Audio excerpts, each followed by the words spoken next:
अहो आता ते मला त्यांचे नेतेच सांगतात की मेडिकलला कट ऑफ पॉईंट जो आहे तो मराठा आरक्षणामध्ये कमी आहे आणि ओबीसी आरक्षणामध्ये तो जास्त आहे. ईडब्ल्यूएस मध्ये कमी येतो. EWS मध्ये पण कमी येतो हो. पण ओबीसी मध्ये जास्त येतो कारण संख्या मोठी आहे. आता हे काय त्यांना कळतच नाही आहे की याच्यामध्ये आपलं नुकसान होत आहे. बरं त्यांचं नुकसान होतं आमचंही नुकसान होतं आहे. बरं त्याच्यामध्ये काय झालं की हे एक डॉक्युमेंट आहे सरकार सांगतं आहे की अजिबात आम्ही ओबीसीचं आरक्षण कमी करणार नाही. ठीक आहे तुम्ही आता नरेंद्रजी आपलं देवेंद्रजी बसलेले आहेत ठीक आहे आम्ही ते तेव्हा नाही होणार.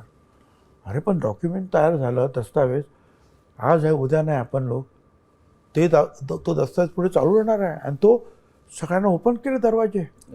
तिथे आमचं जे आहे म्हणणं आहे आणि म्हणून म्हणतो की याच्यामध्ये काहीतरी सुधारणा तर करून घेतली पाहिजे.